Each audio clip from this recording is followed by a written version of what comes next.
Il y a des signes qui ne trompent pas, des sons peuvent nous mettre la puce à l'oreille.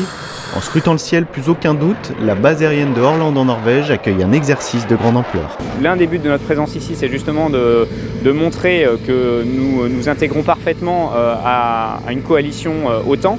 Et puis évidemment, comme le Rafale est un appareil de dernière génération, on est aussi là pour prouver notre savoir-faire qui permet de faire à peu près tous les types de missions qui sont demandées aujourd'hui aux participants du Tiger Meet. Participants et participantes, puisque le capitaine Claire Mérouse, nouvellement affecté au 1-7 Provence, a pris les commandes de son Rafale pour réaliser sa première mission à l'étranger.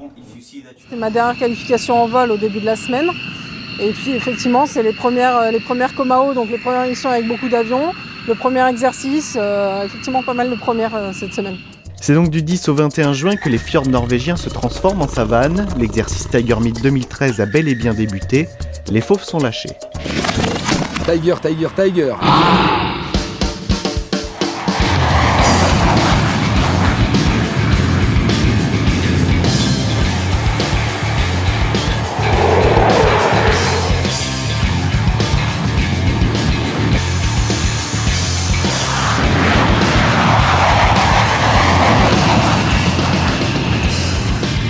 Quand ils sont au roulage ou au parking, les quelques 70 chasseurs se font plus discrets à un détail près. Les traditions, ce sont tous les éléments qui contribuent à former un groupe dans un escadron, mais c'est aussi valable au sein de la communauté des escadrons qui, dans l'OTAN, ont pour emblème le tigre.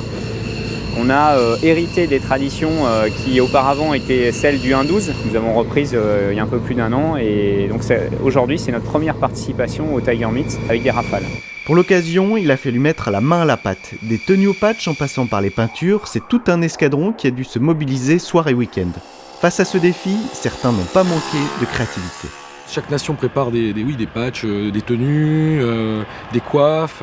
Moi, c'était juste des griffes. Un autre qui a écrit Tiger. Il y a des Belges qui ont carrément fait des teintures couleur du tigre. Et c'est toujours pour essayer de favoriser le contact. Toujours. C'est vraiment un esprit. Ça se vit. Ça ne se raconte pas, ça se vit. Voilà, c'est tout. C'est un facteur vraiment favorisant de communication entre nous et eux, de partage, pour que nous prenions plus conscience de leurs contraintes et que eux prennent plus conscience de la finalité de leur travail. C'est dans cet état d'esprit que les escadrons assurent chaque jour 2 missions. L'accent est mis sur les Comao. La difficulté découle du travail simultané à plusieurs aéronefs. Hélicoptères, frégates, ravitailleurs, AWACS et même forces spéciales au sol sont autant de facteurs intégrés dans ce gigantesque dispositif. Au terme de ces 15 jours d'entraînement, une cérémonie vient récompenser les meilleurs éléments. L'aspect opérationnel de l'unité est évalué au titre de la Best Ops Unit. La communauté vote pour la disponibilité, la préparation des avions. Donc là, on est bien sur le travail fourni par les mécaniciens et ce qui est fait des avions une fois qu'ils sont en l'air. Et là, on juge plus le travail et l'entraînement, la qualité de l'entraînement des pilotes.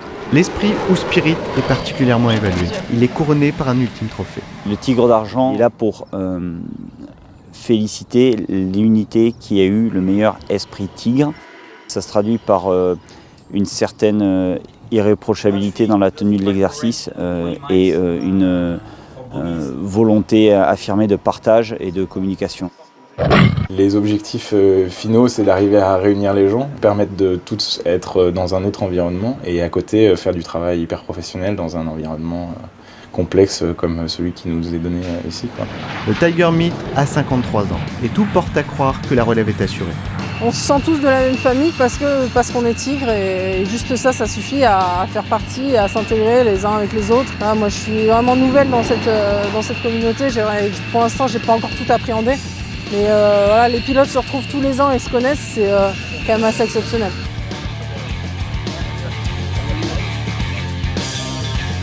Le prochain rendez-vous des escadrons tigres est programmé en Allemagne. D'ici là, gare aux griffes.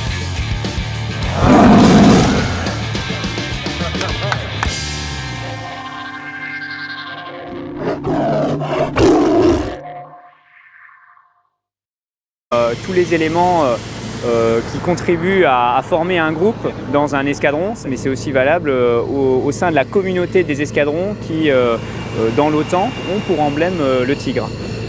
On a hérité des traditions qui auparavant étaient celles du 1-12. Nous avons reprise il y a un peu plus d'1 an et donc aujourd'hui c'est notre première participation au Tiger Meet avec des rafales. Pour l'occasion, il a fallu mettre la main à la pâte. Des tenues au patch en passant par les peintures, c'est tout un escadron qui a dû se mobiliser soir et week-end. Face à ce défi, certains n'ont pas manqué de créativité. Chaque nation prépare des patchs, des tenues, des coiffes. Moi c'était juste des griffes, un autre qui a écrit Tiger. Il y a des Belges qui ont carrément fait des teintures couleur du tigre.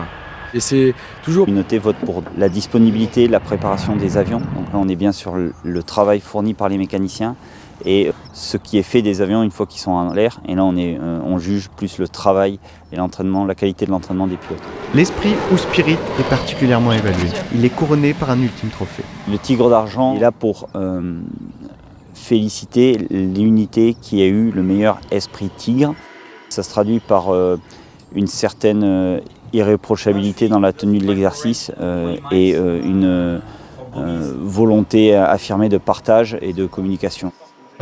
Les objectifs finaux, c'est d'arriver à réunir les gens, permettre de tous être dans un autre environnement et à côté faire du travail hyper professionnel dans un environnement complexe comme celui qui nous est donné ici, quoi. Semaine. Et puis effectivement, c'est les premières Comao, donc les premières missions avec beaucoup d'avions. Le premier exercice, effectivement pas mal de premières cette semaine. C'est donc du 10 au 21 juin que les fjords norvégiens se transforment en savane. L'exercice Tiger Meet 2013 a bel et bien débuté. Les fauves sont lâchés. Tiger, Tiger, Tiger.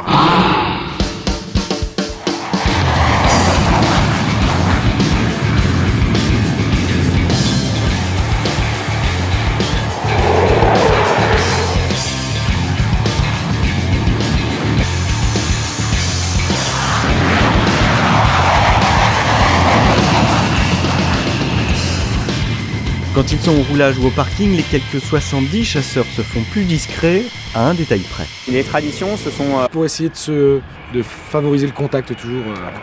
C'est vraiment un esprit... ça se vit, ça ne se raconte pas, ça se vit. Voilà, c'est tout. C'est un facteur vraiment favorisant de communication entre nous et eux, de partage, pour que nous prenions plus conscience de leurs contraintes et que eux prennent plus conscience de la finalité de leur travail.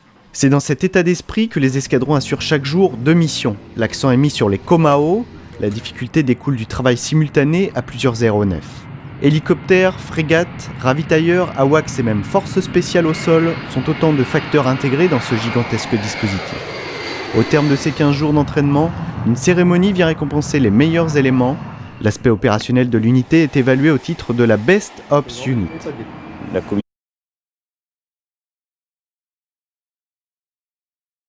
Il y a des signes qui ne trompent pas. Des sons peuvent nous mettre la puce à l'oreille. En scrutant le ciel, plus aucun doute, la base aérienne de Horland en Norvège accueille un exercice de grande ampleur. L'un des buts de notre présence ici, c'est justement de montrer que nous nous intégrons parfaitement à une coalition OTAN.